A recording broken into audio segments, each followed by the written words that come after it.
Estamos en la entrevista número 11 y como vieron, hoy tenemos a don Luis Fernando Gómez. Bienvenido y muchas gracias por tenernos en su casa. No, al contrario, gracias a vos. Muchísimas gracias. Bienvenida a mi casa y ojalá esta entrevista sirva de algo. De algo, yo creo que de muchísimo, para conocerlo y para conocer su aporte al teatro costarricense. Bueno, con mucho gusto, lo que querrás saber. Soy un libro abierto. Todo. Empecemos desde la niñez. ¿De dónde nació usted? Yo soy de la República Independiente de Alajuela. Alajuela, la ciudad. Yo nací en 1944. Y cuando digo República Independiente es que yo nací en una Costa Rica muy distinta a la de ahora. Y antes sí, de veras que vivir en Alajuela y venir a la capital era todo un paseo y un... Yo viví una vida de infancia muy aldeana. Costa Rica era muy rural, muy aldeana. La misma San José, ¿no? Pasé toda mi infancia ahí, mi adolescencia. Ya después sí, cuando tuve edad universitaria, me vine a San José. Abandoné Alajuela. He estado viviendo fuera del país también, en varios lugares, muchos años. Pero fundamentalmente, a partir de más o menos 1964, me vine a vivir a San José y también por mi ligación con el teatro y porque la actividad teatral se concentraba en San José, pues me quedé viviendo aquí. ¿Cómo era su familia, su núcleo familiar alajuelense? Bueno, mis padres eran educadores. Eran maestros, después mi papá era profesor de Estado, se llamaba antes. ¿Y qué era eso? Es que en Costa Rica, bueno, la Universidad de Costa Rica se funda en la década del 40, precisamente en la década en que yo nazco. Antes de eso, lo que existía era una escuela normal que formaba maestros, pero no había universidades que graduaran profesores. Entonces existía un grado que se llamaba el profesor de Estado, que era una especie de maestro que había tenido estudios complementarios y que lo acreditaba como profesor. Mis padres eran educadores, trabajaron mucho en escuelas rurales y yo viví, sí, eso sí, siempre en Alajuela, mi infancia y mi adolescencia. Mis hermanos todos son profesionales, todos son graduados en distintas ciencias. Yo tengo, bueno, ya han muerto 3 hermanos míos, pero uno de ellos era médico, el otro era químico, mi hermana era maestra y tengo todavía una hermana pediatra y una que es licenciada en farmacia. ¿Cuál hermano es usted? ¿Mayor? Yo soy el del medio, que es una situación muy rara porque nunca fui ni el mayor ni el menor. Sí. Entonces me destetaron muy pronto y tuvieron que atender a mi hermano menor, que tenía como, yo creo que menos de 1 año de diferencia conmigo. Y así es que yo pasé un poco inadvertido ahí en la casa. Nunca fui como muy chineado. Tal vez sí hay un personaje que yo recuerdo mucho y que influyó en mi vida poderosamente, que fue mi bisabuela, a quien yo tenía como abuela, y era la persona que me chineaba, que me trataba con mucha deferencia. Yo la quise muchísimo, para mí fue... ¿Y ella usted? Sí, yo creo que era el predilecto, pero como mujer, como persona, como ser humano la recuerdo y fue crucial para entender el mundo en general y el mundo de la mujer en específico. Pero, como te digo, estudié en la Escuela Ascensión Esquivel de Alajuela y en el Instituto de Alajuela, y me hice bachiller. Luego salí un año a Italia y regresé aquí a estudiar química. ¿Salió a Italia a qué? Iba a estudiar a Italia. Yo tenía un hermano que estaba estudiando medicina. Mi padre me mandó a estudiar. Y yo quería estudiar literatura.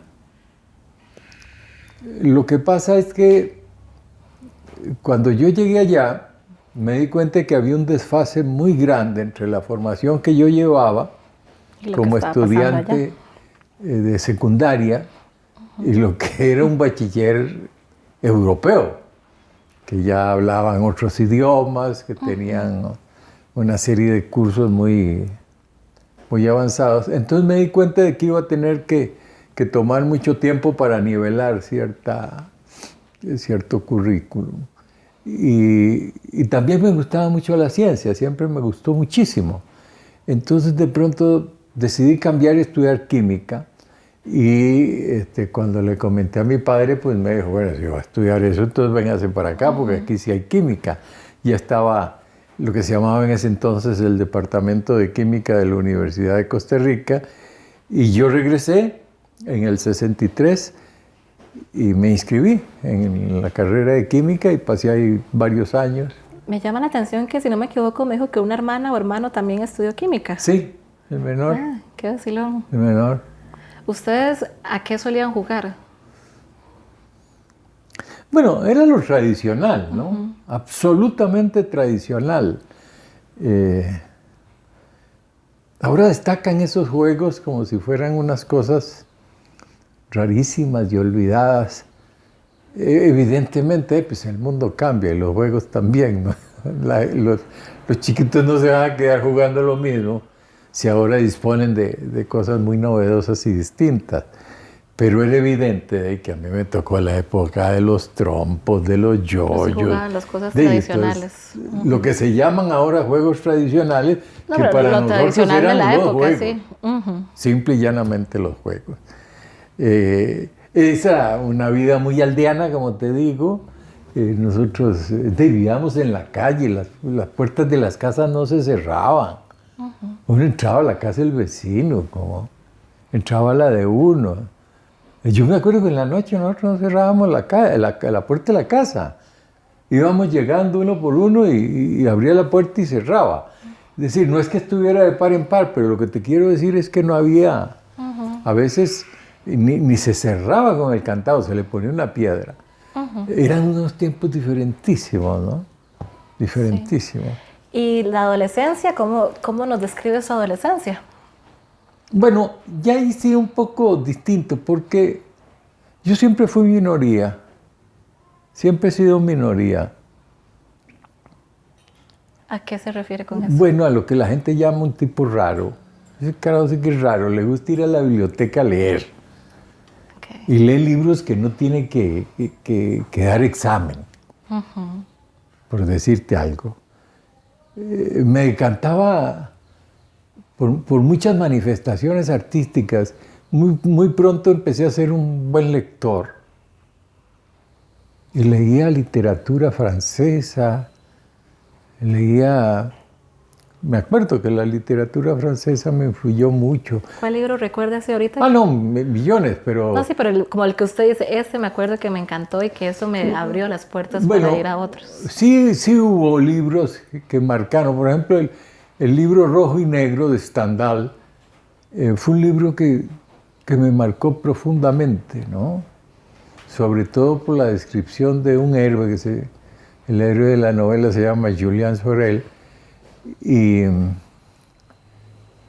su personalidad, su manera, era también un tipo raro, de escalar, de salirse de su medio, de enfrentar los retos. Se me volvió muy apasionante. Curiosamente, ahora que lo decís, me caigo en la cuenta de que mi hijo mayor se llama Fabricio, y ese nombre es el nombre del protagonista de otra novela de Stendhal que se llama La Cartuja de Parma. Y yo le propuse a mi mujer que le pusiéramos Fabricio porque recordaba el nombre del héroe de esa novela. Pero sí hubo muchos otros, ¿no? Evidentemente yo leía todo lo que me pedían. En ese entonces en la secundaria se leía muchísimo la literatura española. Curiosamente, nada de los ticos. Se leían algunas cosas ahí de Brené Messén y algunos pedacitos de Alfaro Cooper, algunas cosillas, pero fundamentalmente había que leer la novelística española. Y una cosa que me marcó evidentemente en la vida, la literatura dramática de los clásicos españoles, que a mí me volvían loco. Y mi contacto con Tirso de Molina, con Lope de Vega, todo eso me volvía loco. Y ahí yo empecé mi cercanía con el teatro a través de la literatura dramática, porque en Alajuela no había teatro. Bueno, en Costa Rica tampoco. La actividad teatral se inició en San José en los años 50 como una actividad aficionada, muy seria, dicho sea de paso, pero aficionada al fin y al cabo.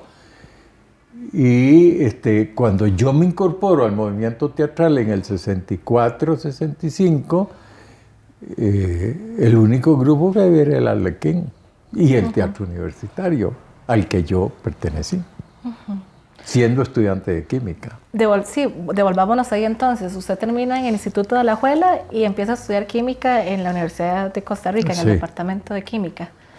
¿Y ahí cómo llega la conexión con teatro? Bueno, también era una universidad muy diferente. Yo recuerdo un profundo cariño a la Universidad de Costa Rica de ese entonces, llena de personalidades muy estimulantes, don Teodoro Larto, Constantino Láscaris, Roberto Samuels, pero también Rafael Lucas Rodríguez, Gil Chaverri, todos personalidades con los que uno convivía. Era como un colegio, por decírtelo de alguna manera. Y yo tomaba café con Constantino Láscaris y le hacía preguntas y nos juntábamos en el café de la SOA de Ciencias y Letras o íbamos a la SOA Guevara. Entonces era realmente un centro, un ateneo fabuloso, donde uno pasaba de una clase de ciencias a una clase de filosofía, historia de la cultura, y todo era un deleite, ¿no? Yo estudiaba química, pero como te dije, yo quise... Siempre cercano a la literatura y a siempre era un relacionadas amante. a esto. Y aún más, yo sabía, es una cosa muy curiosa que siempre me pasó, y ahora me lo explico por qué. Yo sabía que yo era artista y que le iba a dedicar mi vida al arte, pero había como un mandato social que había que estudiar algo serio. Y además, en ese entonces, nadie podía decir voy a estudiar arte, pues no se podía. ¿Dónde ibas? No había absolutamente nada de eso, ¿no? Estaba así, para la gente que quería pintar por ahí, había academias, pero digamos en el teatro, que era lo que a mí me llamaba poderosamente la atención, ni por asomo había eso. Entonces, lo que te quiero decir es que en ese ambiente, ser estudiante de química no era estar lejano ni apartado de las actividades de tipo cultural, al contrario, era un ambiente humanista muy familiar, y uno pasaba de un lado a otro además, era el concepto de la Universidad de Costa Rica de formar a los alumnos con una visión integral humanista del mundo. Por eso estaba la lucha por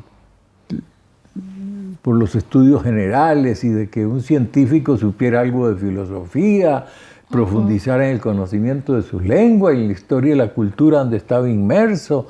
Y todo eso se veía como una cosa no solo natural, sino maravillosa y deleitable. Después las cosas han cambiado. Pero yo, siendo estudiante de química, casualmente a través de una novia que tenía, que vio un cartel que decía que se buscaban candidatos para integrar el teatro universitario, y me pidió que la acompañara a hacer la inscripción. Y ella no quedó, por cierto. Sí, la típica historia. Terminé yo haciendo el papel protagónico de esa obra. Y ahí se inició mi vida teatral, que cambió radicalmente. ¿De cuál obra? Estamos en 1965, imagínate. El teatro universitario, que ya existía, que el teatro universitario se funda en la década del 50, el director era Daniel Gallegos. Pero Daniel en ese momento estaba en Inglaterra, creo que estaba desempeñando un cargo de agregado cultural en la embajada en Londres. Y llegó aquí un actor peruano, don Raúl Varela, y lo nombraron interinamente director del teatro universitario mientras Daniel volvía. Y él convocó a los distintos estudiantes de las distintas facultades a una especie de audición general para seleccionar un grupo porque quería montar una obra como actividad en la universidad. Uh-huh. La obra, me acuerdo, se llamaba Requiem para una reclusa, que era una versión teatral hecha por Albert Camus de una novela de un norteamericano. Era una obra muy oscura y confusa. Ahora que la recuerdo, digo yo, para estudiantes y para gente que no sabe nada de teatro, debe haber sido horrible eso, lo que vio el público. Pero bueno, lo cierto es que yo terminé siendo parte de ese grupo y esa obra la estrenamos en el Teatro Nacional. Curiosamente, yo ya era profesor del Castella, de ciencias. Yo era encargado de la ciencia. Y ahí entré en contacto con muchísimos artistas. Que yo imagino que también seguía esto que usted habla de la UCR, que eran ciencias, también tenía que ver con los de música, ahí se topaban, se veían y convivían todos con todos. Sí, se convivían. Y yo llegué al Castella con una gran ilusión, porque de alguna manera yo entendí que ese era mi ambiente. Bueno, tanto que ahora te puedo decir que muchos de mis más entrañables colegas y amigos fueron alumnos míos, como Juan Fernando Cerdas, Arabella Salaver, para decirte dos nombres. Pero hay muchos más. Yo era muy jovencillo y como el colegio de Castella era muy chiquitito en ese entonces, yo tenía que dar todos los cursos de ciencias. ¿Verdad?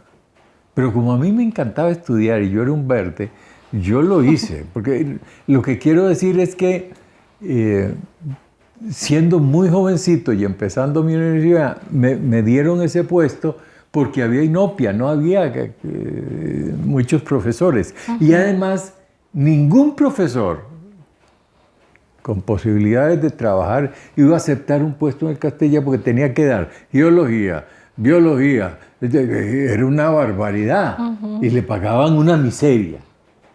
Yo lo hice pues encantado porque era joven y me ilusionaba mucho. ¿Por qué te digo todo esto? Porque terminé subiéndome al Teatro Nacional en el 66 con Rosibel Morera, que era una de mis alumnas del Castella, que fue la coprotagonista de Requiem para una reclusa. Hicimos esa obra, yo después hice algunas obras más con una compañía que traía este peruano, con un argentino que se llamaba la compañía Varela Pacheco, que hacía obras, sobre todo obras españolas de la época franquista, obras frívolas, intrascendentes, las hicimos también en el Teatro Nacional. Y en una de esas obras, yo creo que fue en la Semana Santa que montamos una obra buena de Hugo Betti que se llama Judas, donde yo hacía el papel de Santo Tomás. Ahí ya regresó Daniel Gallegos y me vio. Daniel Gallegos se hizo cargo del teatro universitario. Y cuando me vio actuar, me tomó aprecio. Y de alguna manera Daniel fue mi gran tutor, Daniel Gallegos, todos esos inicios. Nada más y nada menos. Sí, y yo estuve ahí ya, entonces ya me metí. Con Daniel hicimos una obra de Giraudoux que se llama El Apolo de Bellac. Y esta obra, El Apolo de Bellac, la monta el Teatro Universitario bajo la dirección de Daniel Gallegos. Y la llevamos al Teatro Nacional conjuntamente con el Teatro Arlequín, que había montado Las Preciosas Ridículas de Molière. La protagonista de esta obra era Aide Deleuze. Pero había muchos otros actores también ahí del Teatro Arlequín. Fue mi primer contacto ya profesional con ellos y el inicio de un viaje maravilloso, teatral, artístico, humano, de amistad, porque conocí a grandes personas que fueron amigos míos y a quienes quise y quiero mucho. Bueno, empezando por Daniel, pero Lenín Garrido, Guido Sáenz, Oscar Castillo, tanta gente que en realidad representaba el teatro en Costa Rica en ese momento. Entonces, toda esa década del 60 yo la vivo con ellos. Sin embargo, por motivos de tipo personal, un poco especiales, yo salgo del país a finales de los 60, en el 67 para ser exacto, y regreso hasta el 71. Perdón, ¿se pueden saber esos motivos y a qué país fue? Es que, sí, bueno, yo me casé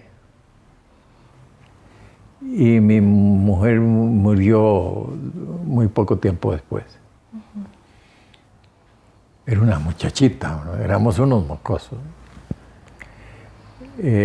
Mi primera esposa se llamó Edith Ferretto y ella era hija de don Arnoldo Ferretto, un dirigente del Partido Comunista, enfermo de leucemia. Entonces, cuando la enfermedad estaba muy complicada, se pensó que tal vez en la Unión Soviética podían ayudarla a sobrevivir un poco. Y ella dijo que ella iba, pero sí, yo la acompañaba. Evidentemente yo estuve de acuerdo en dejar todo e irme con ella. Pero yo no podía ir viendo para el Ciprés de acompañante. Entonces lo que hice fue solicitar una beca de estudios. Me la dieron para poder justificar el viaje. Y fui allá y yo solicité una beca, sí.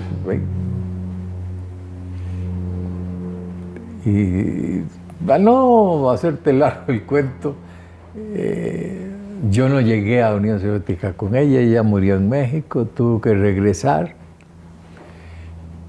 El día que la velamos, precisamente aquí, esa noche murió Jorge de Bravo, que estaba en la vela de ahí. El día que estaba en la vela Jorge con nosotros, cogió su moto y saliendo de la vela se fue a su casa y lo atropelló un carro y murió. Al día siguiente se enterraron a las dos personas, a Jorge en Turrialba y a Edith en San José. Y yo con toda esta carga y todo este tipo de cosas, me fui para Moscú. Y ahí pasé 5 años. Pero bueno, es la vida. Estudiando también. Pero ahí estudiaba antropología física yo. Antropología física. Antropología. Y lo que pasa es que en Europa se hace una gran diferencia entre la antropología cultural y la física. La física es una especialidad de la biología y la cultural a veces la consideran una especialidad de la historia, más bien. quiero decir que la antropología tiene una fuerte carga científico-biológica. Y como te digo, yo siempre estuve como estudiando ciencias. Pero también, así es la vida, por dicha, que a veces es mezquina, pero también a veces es muy generosa. En la Unión Soviética conozco a mi actual esposa. Y me caso en la Unión Soviética y tengo 2 hijos. Pero de pronto, como te decía al inicio, yo me doy cuenta de que a mí me gustaba mucho estudiar ciencia, pero que yo estaba convencido de que yo no me iba a dedicar a la ciencia. O sea, que cuando yo tuviera que afrontar el mundo y ponerme a trabajar, yo iba a hacer otra cosa. Y como dicen que el que nace patamal al cielo, del cielo le caen las hojas, estando ahí, a mí me proponen... Nunca había escuchado ese dicho. Nunca. Está bien puesto. Está bien puesto. Te voy a decir por qué. Pues yo estaba metido, yo estudiaba en la Universidad Estatal de Moscú, en la MGU, que era una universidad mundialmente reconocida, ¿no? Yo conocía grandes genios, como por ejemplo a Oparin, el fundador de la evolución bioquímica de la vida, así, de hacer fila en la soda para tomar café con él. Y de pronto la Asociación de Estudiantes de Costa Rica, ahí en la Unión Soviética, le proponen que haga un programa en Radio Moscú. Y me escogen a mí. Y de pronto me veo yo en un edificio gigantesco haciendo radio. Yo escribía los guiones, yo era el locutor. Y estando en esas, haciendo un programa que estaba destinado a Costa Rica y se daba una vez al mes, no a Costa Rica, Latinoamérica, una vez al mes, me oye un productor ahí en Radio Moscú y me dice, acá, ¿a usted no le gustaría trabajar aquí conmigo? No les hago largo el cuento, terminé haciendo programas, sobre todo culturales, sobre la poesía, la cultura rusa. Recuerdo el nombre de una gran locutora, Katia Olievskaya, y con ella hice muchísimos programas, y ahí me oyeron y me llaman y me dicen, ¿a usted no le gustaría ir a doblar películas a Sofexport?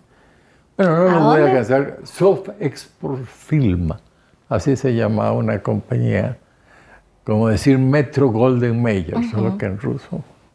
Y no, lógicamente que no tiene nada que ver con la Metro. ¿Y doblar al español? Al español.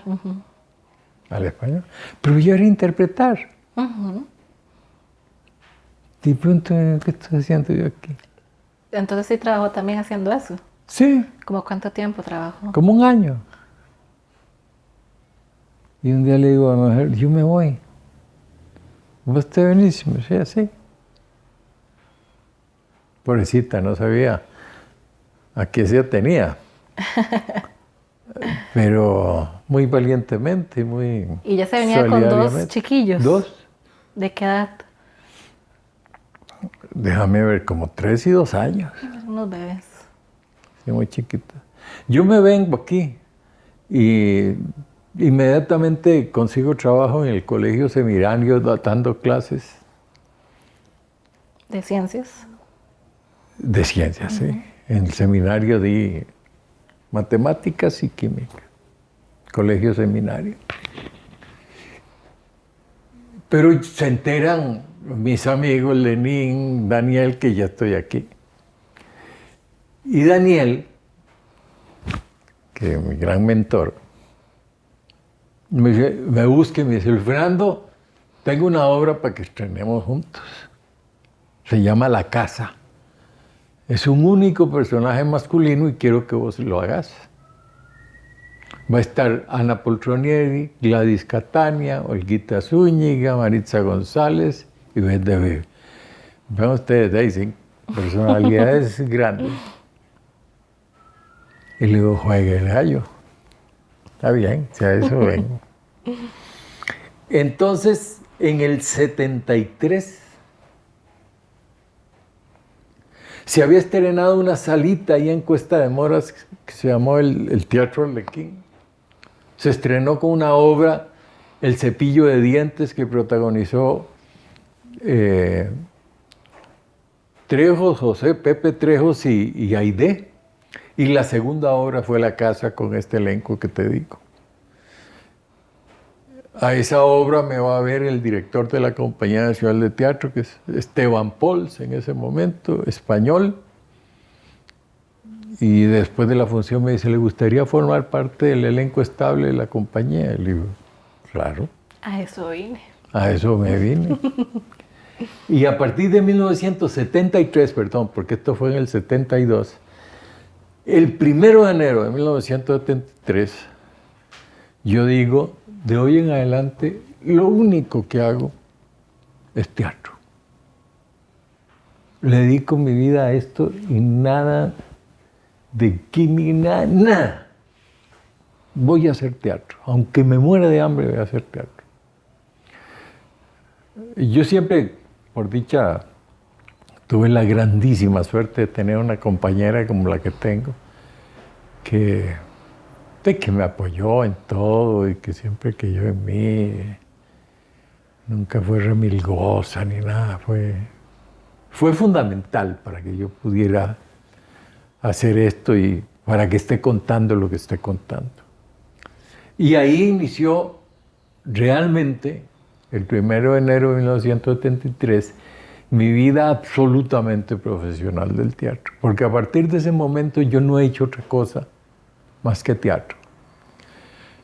Evidentemente, cuando digo teatro, tengo que hablar de actividades colaterales, ¿no?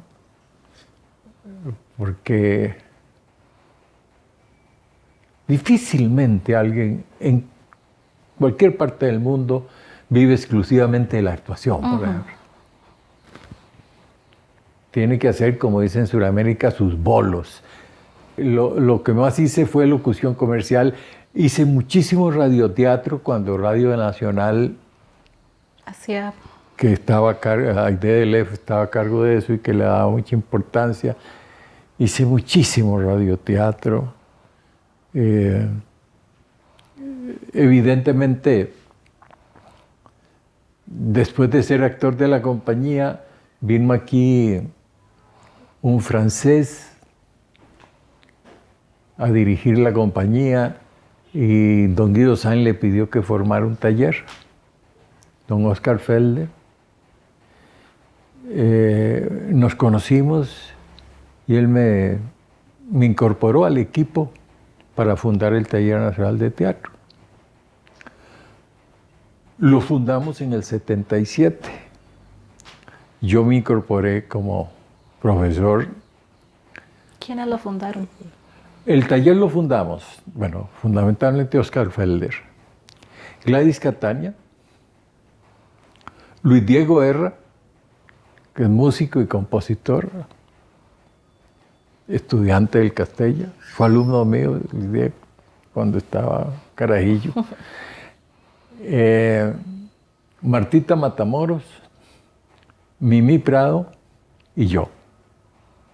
Poco después salió Martita Matamoros y ingresó Eugenia Chávez, que es prácticamente fundadora, porque Martita estuvo muy poco tiempo. Ese es el equipo básico del taller. Pero lógicamente yo sigo, porque es lo que he hecho más en mi vida, actuando. Es decir, yo estoy en el taller y muy frecuentemente soy el actor invitado de la compañía o de otros grupos. Y esa actividad la desarrollo el resto de mi vida, solo interrumpida porque en ocasiones tuve puestos de tipo administrativo, ser director de la Compañía Nacional de Teatro, o ser director del mismo taller. Sobre todo ser director de la compañía a veces me alejó un poco de la práctica. Ya después me quité ese lastre y volví de nuevo a lo que a mí me entusiasmaba y lo que yo quería. Y ay, aquí me tenés, todavía ahora tengo un espectáculo ahí en el Teatro de la Villa de Desamparados porque... ¿Y la dirección cuándo llegó? No, muy pronto yo conjugué. Lo que pasa es que cuando yo me formé, nosotros teníamos como muy claras las distinciones y los intereses. Por ejemplo, yo siempre soñé con ser actor. Y le dediqué mi vida a la actuación. Mis estudios, mis búsquedas. Pero yo dije, bueno, en algún momento de mi madurez actoral voy a dirigir, incluso escribir. Pero yo quiero dedicarme a esto, la actuación. Algunas otras personas tenían la idea de ser directores y buscaban eso como una meta. Yo veo que ahora se salta mucho de un lado a otro de una manera muy fácil. Hay una especie de promiscuidad en eso. Yo nunca lo confundí, pero por mi labor pedagógica en el taller, siendo ya Felder se había ido, el encargado del taller, ideé que se hicieran exámenes públicos con obras. Entonces empecé a dirigir obras en el taller. Y de ahí empezaron a llamarme. Siendo actor, porque yo dirigí para... Bueno, el Teatro Universitario me llamó. Con el Teatro Universitario yo hice varios montajes. Ahora recuerdo un montaje de Pirandello que lo recuerdo con mucho cariño, La Tinaja, porque trabajé con Jaime Gamboa. Hicimos teatro musical y Jaime me compuso y yo trabajé muchísimo con Fidel Gamboa, no con Jaime. Yo trabajé mucho con Fidel en teatro, en recitales, en obras. Y bueno, y ya después me llamaban de otros lados. Y he combinado entonces la dirección con la actuación. Y ya después de que me pensioné, escribí una obra que monté con Ana Clara Carranza y Antonio Rojas y me invitaron a llevarla al FIT de Cádiz, al Festival Internacional, una obra sobre Van Gogh que escribí.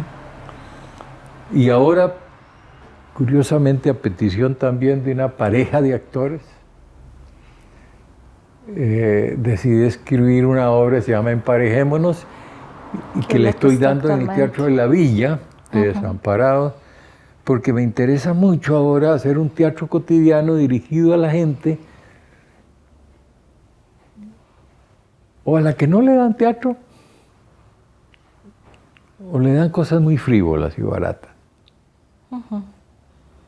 Y quiero, a veces me parece que hay una actitud un poco soberbia de los artistas de ver ese público con desprecio. Como si las circunstancias en que a uno le tocaran vivir, uno las escogiera y no de pronto se las impusieran, ¿verdad? Entonces, tengo mucho interés en hacer un teatro cotidiano entretenido, pero que no sea frívolo. Que hable de problemas humanos, corrientes, que a todos nos inquietan. Y estoy requete fascinado con eso. Porque mucha gente o que nunca ha ido al teatro, o que solo ha visto cosas. Yo no tengo nada contra el teatro de diversión, es una cosa maravillosa. Yo en lo que sí no estoy de acuerdo es que el espectador entre al teatro siendo un pachuco y se haga del teatro más pachuco. Ahí sí no entiendo por qué se hace teatro. Se pueden hacer otras cosas. Pero que el teatro sea entretenido, que el teatro toque los temas directos de la gente, eso me parece fascinante. Y que además, siendo arte, conmueva, toque fibras, incluso ponga a pensar, a meditar, a discutir, eso me parece extraordinario. Y esta experiencia me ha dado esa gran satisfacción. Tanto que durante el proceso de montaje escribí otra obra, que ahora dentro de una semana voy a leer con algunos amigos, que está también encaminada a ese tipo de teatro popular cotidiano, pero con fuerza, y yo diría que hasta políticamente incorrecto. ¡Qué bien! Sí. Quiero hablar de sus favoritos. ¿Ah? Quiero hablar de sus favoritos. Como actor, ¿qué obras recuerda con mucho cariño, las principales? Mira, yo viví una época donde se hacía teatro de martes a domingo, de enero a enero. Así es que yo tengo decenas de obras apuestas.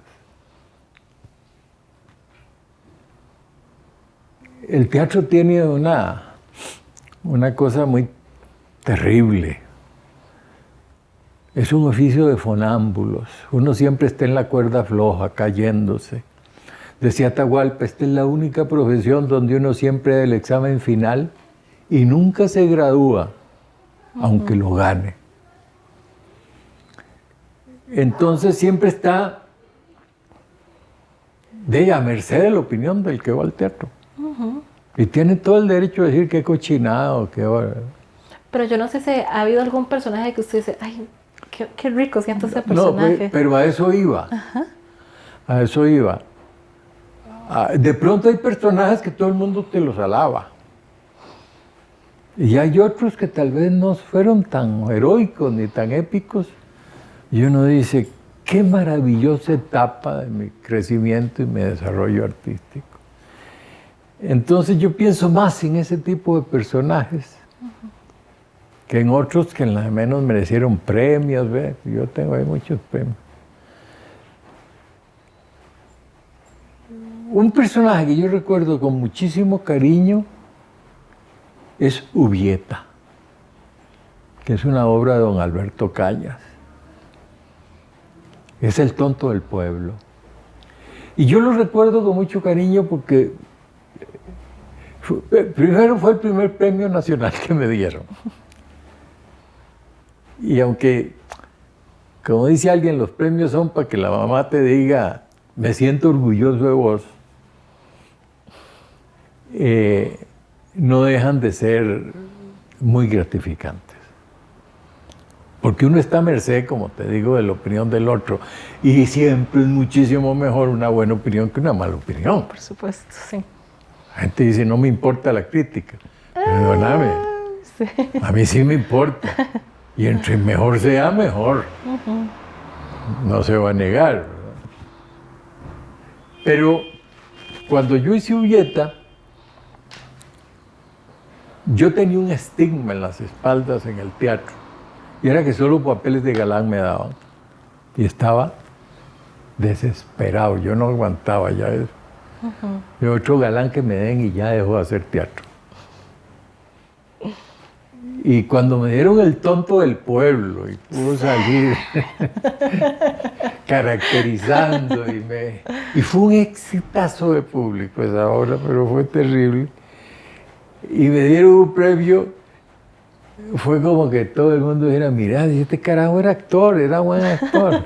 Podía hacer algo más que Podía hacer más que el galán de Molière o de Giraudoux.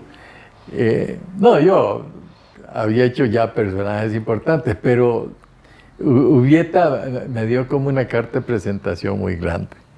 Y hay otro que sí, personaje que yo recuerdo mucho, y es del Monseñor Romero, que es una obra de Samuel Rominsky, El martirio del pastor, que fue un trabajo actoral muy intenso, muy lindo, y que yo tuve oportunidad de llevar a Nueva York, a México, con muchísimo éxito, pero sobre todo porque era un teatro muy necesario en una época centroamericana muy difícil, y no hay cosa más bella cuando uno hace teatro que sentirse útil, ¿verdad? De que no está arando en el desierto viendo para el vacío. Y esa obra tuvo una resonancia muy maravillosa a todo nivel, a todo nivel. Entonces sí, el personaje Monseñor Romero también Pero te podría citar sin mezquindad muchísimos otros personajes, ¿verdad? Yo siempre digo que el personaje más importante es el que estoy haciendo. Uno no puede,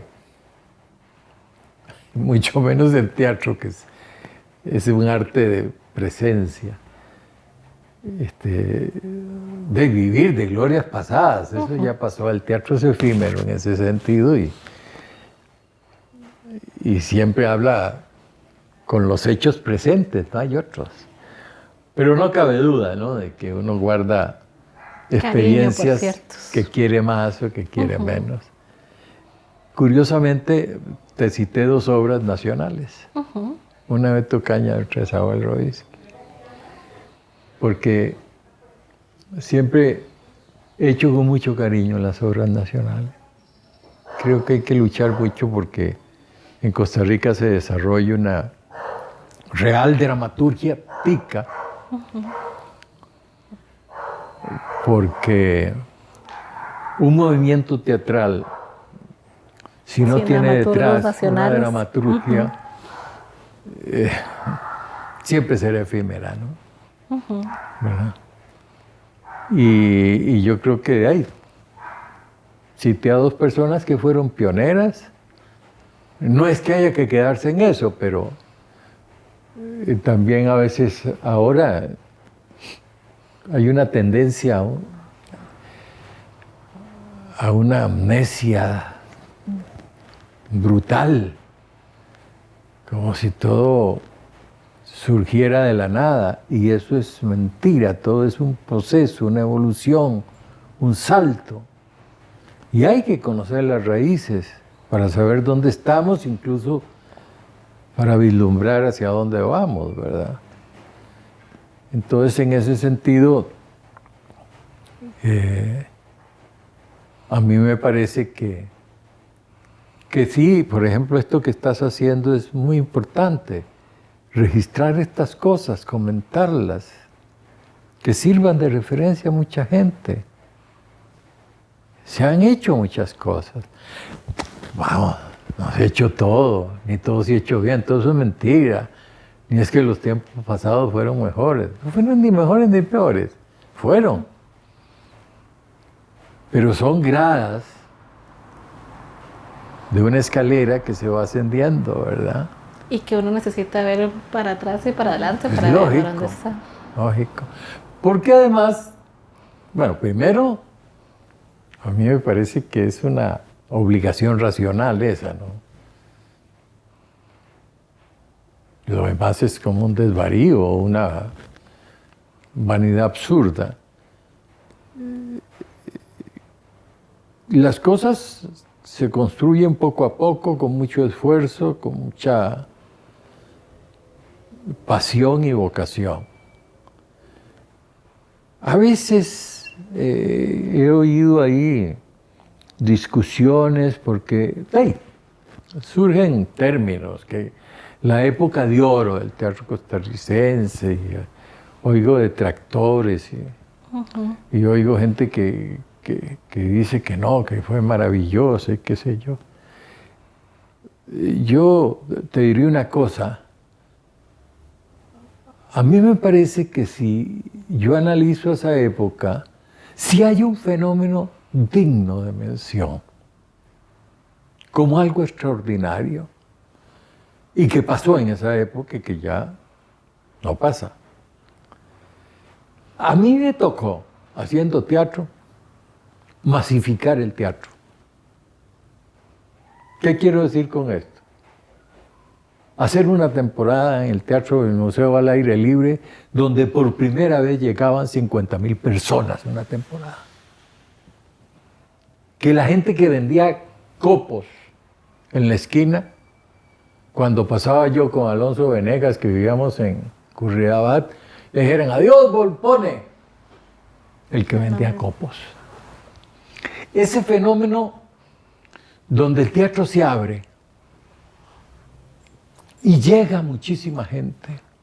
Y el tico descubre aquí en Upala y en Zizaola que le encanta el teatro. A mí me tocó vivirlo. Y eso no es ninguna leyenda. Y eso no quiere decir que fuera mejor o peor. Nos tocó esa cosa. Eso después lo reiteré mucho en el taller porque siempre tuvimos una visión, cuando Felder y yo y mis compañeros trabajábamos, de formar el actor promotor, que era un resonador del teatro en la comunidad y que ponía a hacer teatro a la gente. Descubrir que al tico le encanta eso. Yo creo que el fenómeno costarricense, si algo tiene extraordinario, es el público. A la gente le encanta el teatro aquí. Es increíble, es que no... miren, cuando uno sale y cuenta, a veces no caben en la... Proporcionalmente hablando, por el tamaño de nuestro país, la cantidad de espectáculos que se hacen en este país y la cantidad de gente que va al teatro, Sí. es impresionante. Es impresionante. Yo las veo a ustedes interesadas en el teatro ahora, ya estudian, ya sacan títulos, ya trabajan, ya esto, ya... Eso en mis tiempos era un sueño de opio. Era un sueño de opio. Y ahora yo veo tanto talento, tanta gente interesante, tanta gente haciendo cosas, tanta variedad, tanta diversidad, tanta entrega, que digo, bueno, si de algo puedo estar orgulloso es de pensar que yo contribuí a que ese camino se abriera. Totalmente de acuerdo. Porque de la nada no surgió. Sí. Y también por eso nosotras estamos acá. Posiblemente. Y ojalá dentro de muchos años alguien llegue aquí, donde ustedes, a preguntarles cómo fue la época que a ustedes les tocó instaurar tantas y tantas cosas que hay que hacer y que instaurar, porque esto es inagotable. Es un camino, ahí es el fluir de la vida, ¿no? No Sí. lo van a detener. Entonces, sí me parece pues maravilloso que se recojan estas cosas y que se reflexione, porque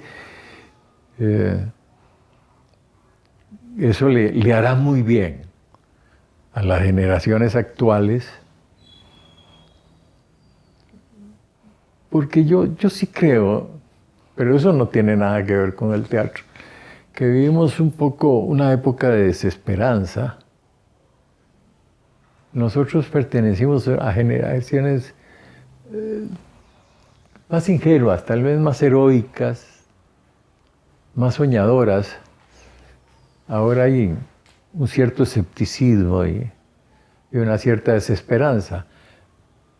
Pero ahora más que nunca es importante el arte y el teatro, precisamente por eso.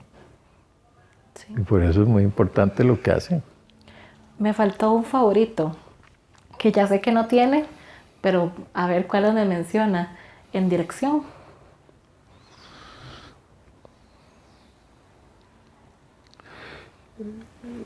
Bueno, mira, es que es muy raro. Por ejemplo, hay una obra que yo dirigí, que la quiero mucho porque ahí fue el primer trabajo que hice en teatro con mi mujer, porque siempre habíamos hecho cosas muy diferentes. Una obra de la dramaturgia contemporánea francesa que se llama, en francés se llama Tout contre un petit bois, que la traducimos como Al abrigo del bosque. Con esa obra gané el Premio Nacional de Dirección, yo. El año 2000, me parece. O 2000, no me acuerdo. Ahí está. Por ahí. Pero yo tengo recuerdos muy diversos en eso. Por ejemplo, ahora pienso en un montaje que tal vez no fue nada deslumbrante, pero un homenaje que le hice a Jorge de Bravo con Aide Deleuze, con música de Fidel Gamboa, que lo hicimos para inaugurar el Teatro de la Compañía en el SENAC. Porque bueno, ya te conté que de Bravo murió el día que salió de la vela de mi primera esposa y éramos amigos. Bueno, como éramos amigos todos en esa época, porque éramos amigos Alfonso Che, Julieta Dobles, Laureano Albán, todos nos conocíamos, todos éramos amigos, pero sí recuerdo mucho a Jorge porque él quería mucho a mi primera esposa y con él tuve cosas maravillosas, de que me llegaba a leer poemas que ahora todo el mundo recita. De que de pronto llegaba y me decía, anoche escribí esto, ¿qué te parece? A mí tocó ese tipo de cosas, ¿no? Qué hermoso. Que es una cosa bellísima.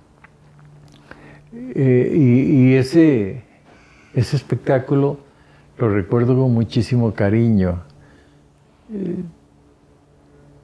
Pero hay otros que son muy entrañables, como... Bueno, te hablé del personaje del Martirio del Pastor, que ahí fui actor, eso lo dirigió Alfredo Catania. Después me tocó montarla a mí como director. ¿Con cuál elenco? Con Andrés Montero haciendo el personaje de Monseñor. Y para mí fue terriblemente emocionante. Primero, porque ya había muerto Pato, que era el director de la primera puesta, y Samuel, que era el autor, y que fueron mis amigos y entrañables. Entonces de ahí lo artístico está como muy mezclado con lo personal, es que también se conjugan esas cosas. A veces uno puede recordar un montaje, un personaje, como te decía antes, porque tuvo mucha resonancia, pero tal vez personalmente no significó mucho.